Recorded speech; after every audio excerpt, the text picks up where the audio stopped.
The 1982 SEC Football Preview, presented by General Motors Parts. Keep that great GM feeling with genuine GM parts.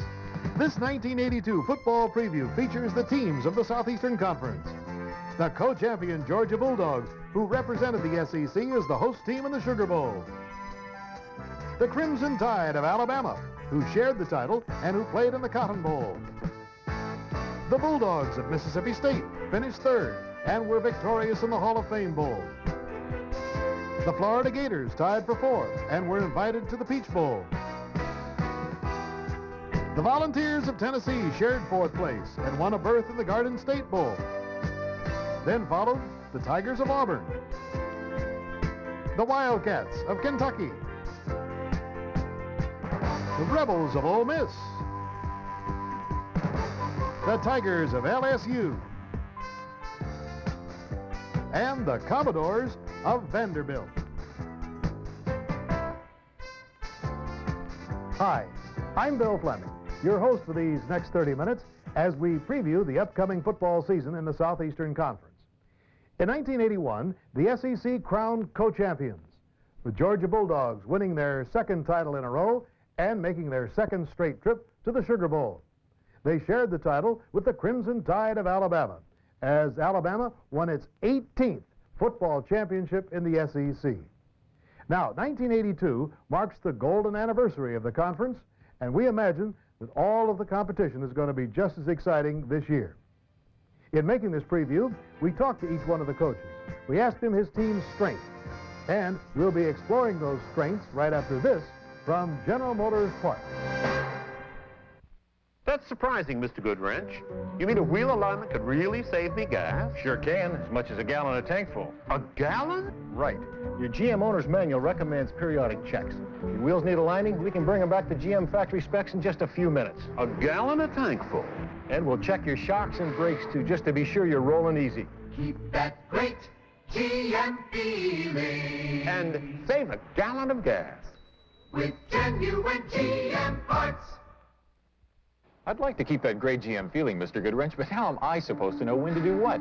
Just watch your 75s. 75s? Here, to help you keep that great GM feeling, your GM maintenance schedule calls for a checkup every 7,500 miles. Looks complicated, Mr. Goodwrench. It isn't. All you have to do is watch the top of the charts and your odometer. We take care of the rest. Keep that great GM feeling. Mr. Goodwrench makes it easy. With genuine GM parts. Georgia football fans and Coach Vince Dooley are fully aware they have the nation's leading running back in Herschel Walker. However, Coach Dooley knows it's the Georgia defense that will make the difference if the Bulldogs are to repeat as conference champions. The initials JP identify defensive tackle Jimmy Payne, number 87. Twice an all-SEC selection, and a man who just generally causes havoc when he's in the lineup.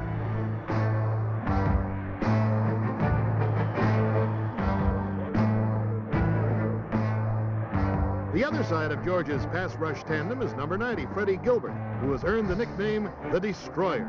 He played in only 6 games in 1981. Still, he had 56 tackles. Number 60, Tommy Thurston, returns for his junior year after a sensational sophomore season in which he led the team in tackles. Then there's the blitzing specialist, number 47, Nate Taylor, as well as the brilliant Ronnie Harris in the secondary. Georgia has contributed heavily to Auburn's football program. Head coach Pat Dye was an All-America guard for the Bulldogs in the 60s. In 1 year at Auburn, he's given the Tigers hopes for a championship, and defense is the key. Number 79, Donnie Humphrey, is not only big, 276 pounds, but he's Auburn's big play man. Watching him in action confirms his choice as a preseason All-America candidate. Number 46, Mark Dormany, is one of the best free safeties in the SEC, despite having 5 operations. Number 28, defensive back Bob Harris, is built like a linebacker and hits like one, yet he's quick enough to be a defensive back. And number 27, David King, was so good in '81, he was named to the freshman All-America team. At number 43, Chris Martin has the potential to become the best linebacker in Auburn's history. He weighs 232, runs a 4.7 40, and his speed is evident on this touchdown run with a blocked punt. With this kind of defensive talent, look for Auburn to be one tough football team this fall. At Ole Miss, Coach Steve Sloan's #1 priority this year is to build a solid defense. In 1981, his Rebels allowed more touchdowns to be scored on them than any other team in the conference. The heart of the defense, number 37, Thomas Hubbard. His responsibilities are to diagnose the play and then quash it as quickly as possible. The other returning linebacker for Ole Miss is number 80, Andre Townsend, who along with cornerback Melvin Brown will give the Rebs a lot more defensive authority in 1982. At LSU, Coach Jerry Stovall feels very confident that his defense will carry the Tigers through a successful season. The reason for his optimism is that so many outstanding players from 81 are back. Nose guard Ramsey Dardar, number 98, had an outstanding junior year. He led the team in tackles and sacks. He, together with Greg Dubrock and Lenny Marshall, give the Tigers an extremely strong tackle-linebacker combination. In the secondary, free safety Jeff Riedel, number 27, started every game last fall, and at season's end, he was a freshman All-American.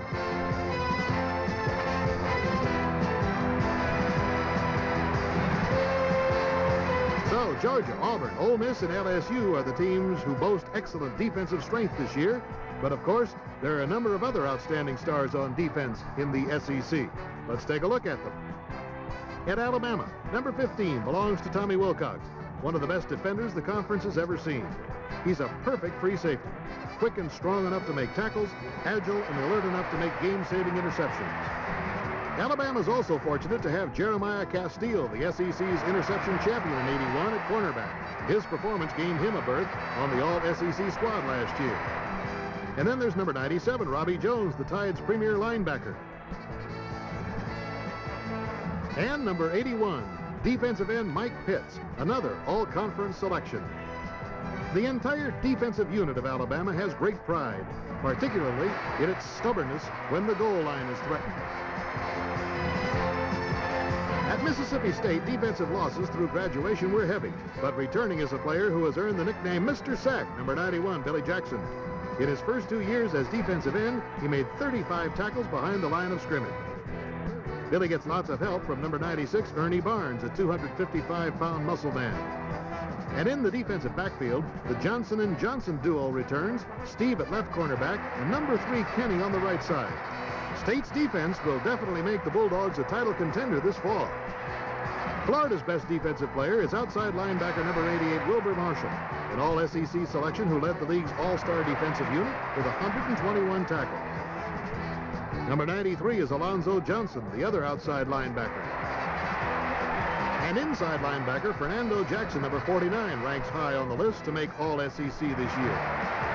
In the backfield on defense, number 26 is hard-hitting Ivory Curry.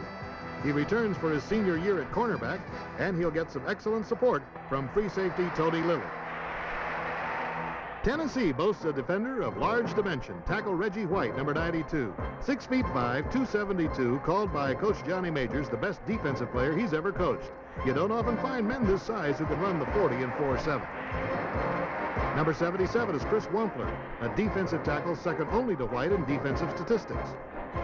The Tennessee backfield on defense has received a lot of attention in preseason drills. Number 40, Bill Bates, is regarded as one of the team's surest tacklers. And how about this demolition of an enemy pass that resulted in a key interception? Coach Majors is hoping to see lots of this repeated this fall. At Kentucky, number 59, John Grimsley, was converted from a defensive back to a linebacker, and he performed in his new spot with great enthusiasm. At the tackles will be number 79, Jeff Smith, and Keith Martin. And in the secondary, number 22, Kerry Bear, gives the Wildcats a prowling and hungry defensive back. He fits nicely with Kentucky's All-Southeastern Conference safety man, Andy Moles, number 18. In 1981, Moles became the Wildcats' all-time leading punt returner, and at the same time, he was the third leading tackler on the team. Good evidence as to why he was named as a first-team All-SEC player. Vanderbilt's former walk-on defender, Joe Staley, number 86, returns for his 4th year as a starter. He serves as the inspiration for the Vandy defense. The Commodores also have 2 excellent defensive ends, number 75, Steve Bearden, 235 pounds and fast. And number 87, John Clemens. He weighs 248 pounds and is a 3-year starter. These are the players who hope to force the enemy to give the Vandy offense a chance to roll. The home of Vanderbilt University is Nashville, Tennessee, music country, USA. And Coach George McIntyre is hopeful his passing game will make some big sounds this fall. Quarterback Whit Taylor led the SEC in offense in '81. His favorite target, Norman Jordan. Most of those passes to Jordan were of the short variety, but Taylor can throw long. He puts the ball exactly where it should be at precisely the right moment. Tight end Alama Matthews returns. He caught 50 passes a year ago, but what's more important, he finished the season with a strong rush. He got 20 passes in the last 3 games alone. Vandy led the league in virtually every passing category a year ago. Another player who can't be considered on the offensive team, but who will have a lot to do with Vandy's success, is Jimmy Arnold, number 6, the punter. He's been named to several preseason All-America teams. Second only to Vanderbilt in passing was Florida in 1981, and Charlie Feld is looking to passing to be the key to the Gator success again in '82. Florida is fortunate in having 2 outstanding quarterbacks, Wayne Peace, who had a fine sophomore year, and left-hander Bob Huco, who gives the Florida offense that reverse look, which is always tough for defenses to follow. Returning at tight end is number 80, Chris Faulkner, who missed most of last season with injuries. The leading receiver for Florida, as far as statistics are concerned, is split end number 89, Spencer Jackson.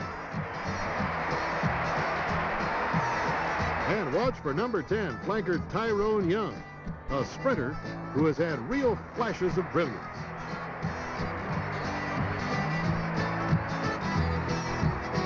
Gator fans can look forward to quite a show in the '82 season, particularly in the air lanes. And when you're talking about speed, you have to look no farther than Tennessee, where Coach Johnny Majors boasts the only team in America that has 3 Olympic sprinters on it. The most notable is flanker Willie Gault. You can tell when you see Willie Gault returning a punt what great potential he has as a pass receiver.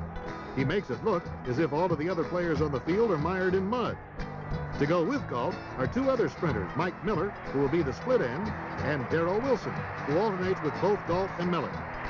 The big problem at Tennessee seems to be who's going to throw the ball to these great players. There are 3 contenders for the quarterback job: Alan Cockrell, Sam Aiello, and Darrell Dickey. No matter who wins out for that starting role, you can bet one thing: Tennessee once again this year will be one of the top passing teams in college football, as will Vanderbilt and Florida. Now let's take a look at some other SEC passers and receivers. At Mississippi State, John Bond returns as quarterback. He throws here to number 82, Jerry Price, the Bulldogs' outstanding tight end.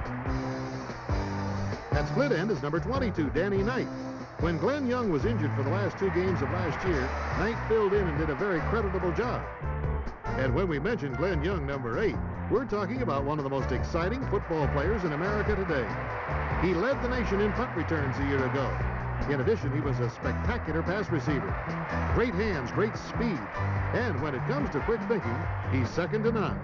That's exemplified on this play, a bobbled pitch out, where he takes the ball in midair, turns around, and gives the Bulldogs their most surprising touchdown of last season. At Kentucky, split end Alan Watson, number 86, returns for his 3rd year as a starter. Once again in '81, he made his receptions at critical times. At quarterback will be number 12, Randy Jenkins, finally coming into his own after missing his sophomore year with an ankle injury. Throwing here to number 20, Rick Massey, the team's leading receiver. Quarterback Alan Risher of LSU set 12 school records last year and was second in the nation in pass completions, a sparkling 63%. His favorite target, no doubt, will be number 80, tight end Malcolm Scott, who had his own brand of end zone fun. And look for Eric Martin, number 41, to play even a bigger role this year. He was a running back last year, is now being moved to a wide receiver spot to replace the graduated Orlando McDaniel. At Ole Miss, the quarterback is an unknown quantity, with the graduation of John Forcade. Replacing him could be number 6, Kelly Powell, or perhaps number 5, Kent Austin, who was a freshman last year. Not an unknown quantity, however, is the leading pass catcher, Michael Harmon, number 24, who had 46 receptions last year. At the flanker position will be number 25, James Harper, who seems to specialize in spectacular diving catches.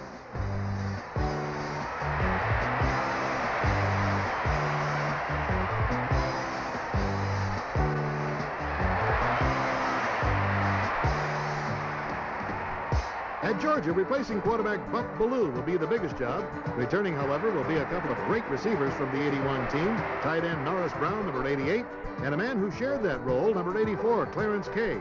Each one of these players is a fine blocker, and each one had 18 receptions a year ago.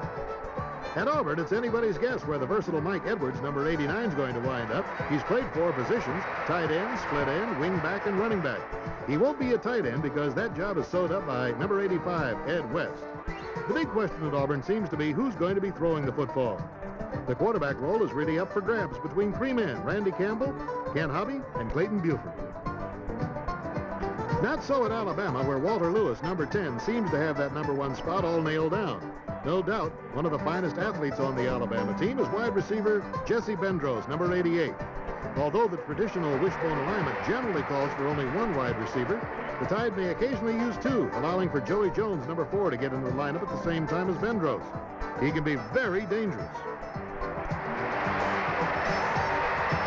Alabama also likes to throw to men coming out of the backfield, like Kenny Simons.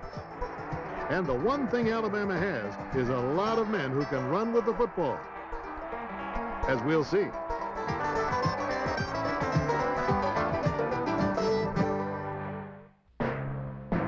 '82 marks the 25th year that the paddle-seasoned Paul Bear Bryant will guide the fortunes of the Crimson Tide of Alabama.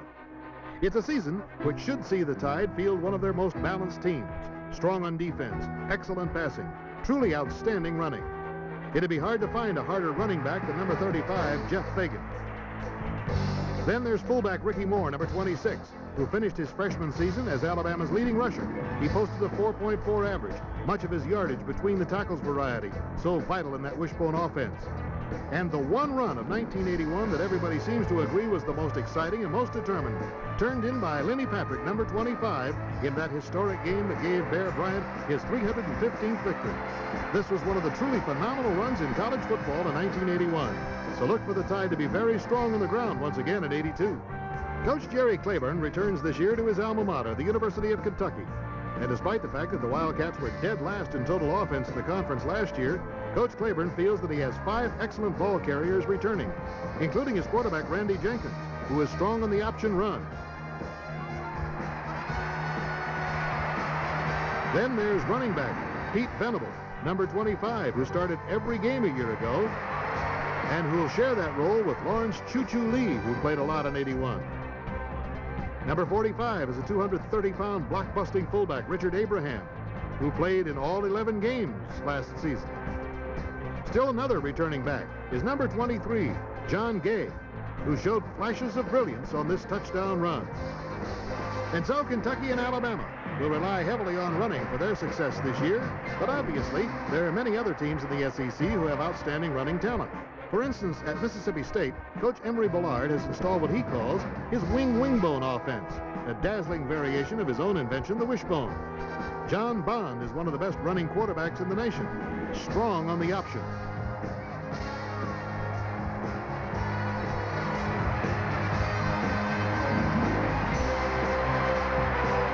Number 26 is senior halfback Michael Haddix, who enters the '82 campaign with a very impressive 5.8 yards per carry average. Mississippi State is also fortunate in having Wayne Harris voted the best offensive lineman in the conference. He won the Jacobs Award as the best blocker in the league.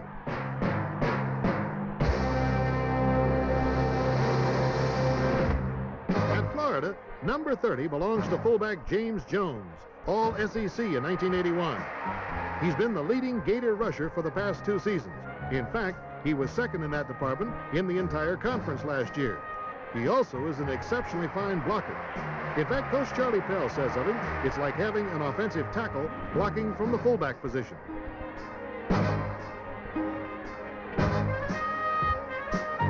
At Tennessee, one of the leading candidates for the running back spot will be Randall Morris. And returning at fullback will be Doug Furness, who will split those duties with sophomore Alvin Tolles, who had a great freshman year.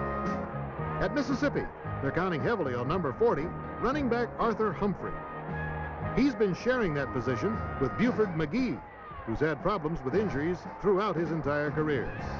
Also, it should be noted that Kenny Hooper, who was switched from fullback to linebacker a year ago, is going back to beef up the offense.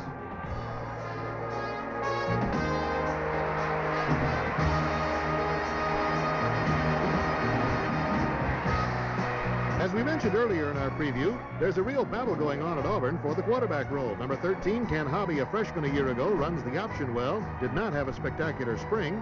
Number 11, Clayton Buford, did have an outstanding early drill session. He also runs the option extremely well. Both, however, may lose out to Randy Campbell, a junior who was redshirted last year. There is one player who has job security at Auburn, number 44, fullback Ron O'Neal. Nobody on this team can match him at that spot. Number 6 is running back Lionel James, a player who sparkled as a sophomore a year ago.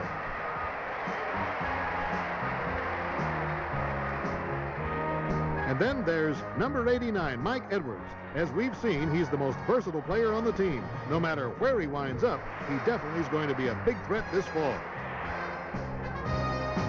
LSU is in a real scramble to come up with some new ball carriers. But one thing the Tigers can count on is quarterback Alan Risher, who's a strong runner.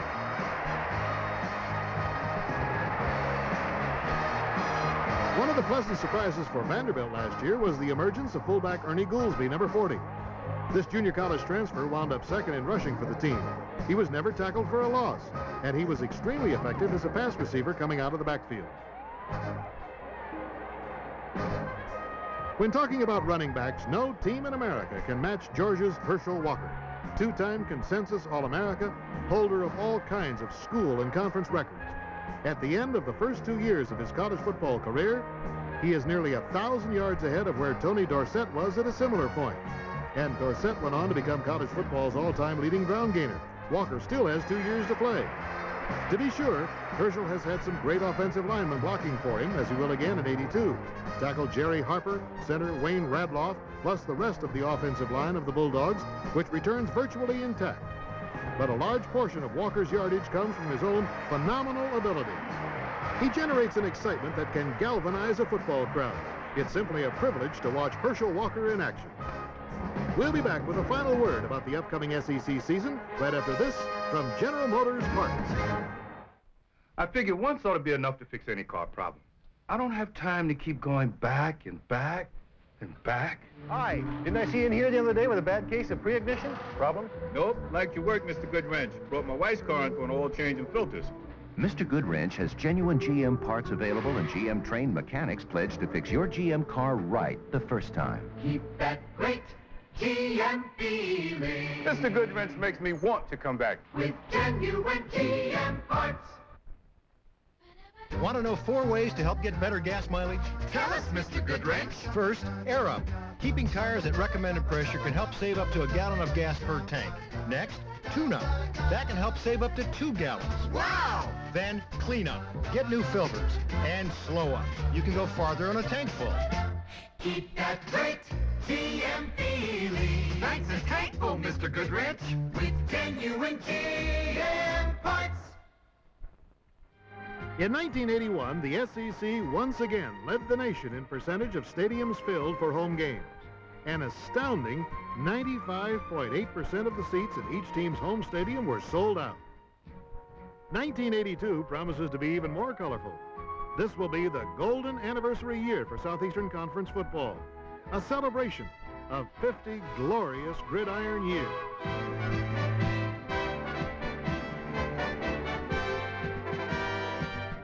Fans will see some of the legends of the game, as well as football's brightest stars. So make your plans early to be part of this historic season of SEC football.